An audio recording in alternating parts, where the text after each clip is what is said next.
ओम नमो भगवते वासुदेवाय। मनुष्य के कल्याण के लिए हमारे ऋषि मुनि अनेक प्रकार के प्रयोग करते रहे हैं और बातें लिखते रहे हैं, समझाते रहे हैं। इसी तरह से आचार्य क्षेमेंद्र ने एक जो कि भारी विद्वान और महाकवि हुए हैं, उन्होंने मानव चरित्र कल्याण के लिए एक छोटे से लघु ग्रंथ 100 श्लोक के ग्रंथ की रचना की थी, जिसका नाम था चारुचर्या। देखिए, यह पूरे मनुष्य के जीवन पर आधारित है। आचार्य कहते हैं कि मनुष्य को हमेशा ब्रह्म मुहूर्त में अर्थात उषा काल में आलस्य त्याग कर उठ जाना चाहिए, क्योंकि उस समय गुणों का आश्रय लेने वाली महालक्ष्मी देवी स्वयं ही उठे हुए व्यक्ति के शरीर में स्थित हो जाती है। जैसे प्रातः काल में श्री लक्ष्मी खिले हुए कमल पर विराजमान हो रही हो, पितरों इसी तरह से हो जाती हैं। पितरों को प्रसन्न करने के लिए शास्त्रों में बताई गई विधि के अनुसार श्रद्धा से पितरों का श्राद्ध भी अवश्य करना चाहिए। महाभारत के भीष्म पितामह ने भी अपने पिता शांतनु का विधि विधान से श्रद्धा पूर्वक श्राद्ध किया था।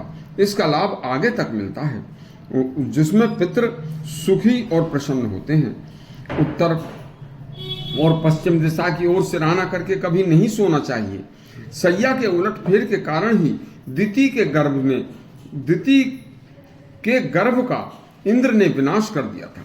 भोजन की अभिलाषा करने वाले यदि कोई व्यक्ति को समस्त कार्य छोड़कर संतुष्टिपूर्ण उसे भोजन करा दे, तो इससे बड़ा कोई सुंदर बहुत ही अच्छा उपाय नहीं होता जो उसके लिए लाभदायक हो।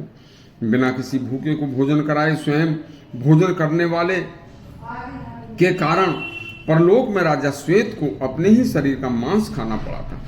यदि कोई परिस्थिति विषम न हो तो रात्रि में अकेले कभी घूमना नहीं चाहिए, क्योंकि रात्रि में स्वच्छंद घूमते हुए मांडव ऋषि को चोर समझकर सूली पर चढ़ा दिया गया था।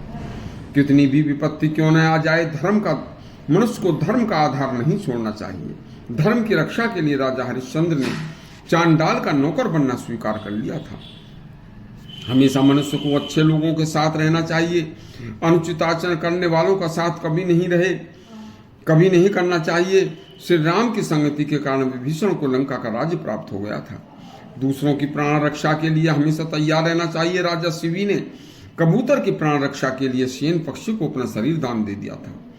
बुद्धिमान मनुष्य को प्रबल आसक्ति के कारण स्त्री के वशीभूत कभी नहीं होना चाहिए। राजा दशरथ को केकई की आसक्ति के कारण ही अपने प्राण त्यागने पड़े थे। अपने निजी बंधु बांधवों का कभी तिरस्कार नहीं करना चाहिए। अपने दामाद भगवान शंकर का अपमान करके राजा दक्ष प्रजापति के यज्ञ का विध्वंस हो गया था। समस्त बुराइयों की जड़ जुआ है, इसमें कभी आसक्ति नहीं करनी चाहिए। जुए की बुराइयों को अनदेखी करके राजा युधिष्ठिर का क्या हाल हुआ था सब जानते हैं। रघु मृत्युलोक में वर्तमान या भविष्य कुछ भी नहीं है, कोई स्थायी नहीं है। बड़े बड़े राजा व धनवान बलशाली राम रघु से भी बड़े बड़े चक्रवर्ती राजा पता ना कहाँ चले गए। अपने जीवन काल में तीर्थों को दिनचर्या का हिस्सा बनाना जरूरी है। ऐसा करने से तीर्थ स्थानों के दर्शन करने से मन पवित्र और बुद्धि शुद्ध होती है। मुसीबत के काम आने वाली कोई विशेष कला जरूर सीखनी चाहिए। सच्चा मित्र जरूर बनाना चाहिए। जैसे खिले हुए कमल के पराग को भौरे चूस लेते हैं, वैसे ही दुर्बुद्धि दुष्ट लोग हमेशा हमारी धन संपत्ति को छीनने की कोशिश करते हैं और इसलिए उसे हमेशा छिपा कर रखना चाहिए। तुम्हारे धन का हरण अनेक प्रकार से किया जा सकता है, इसे कभी उजागर नहीं करना चाहिए। हमेशा चंचल रहने वाली लक्ष्मी को गुण रूपी रस्सी से बांध कर रखना चाहिए।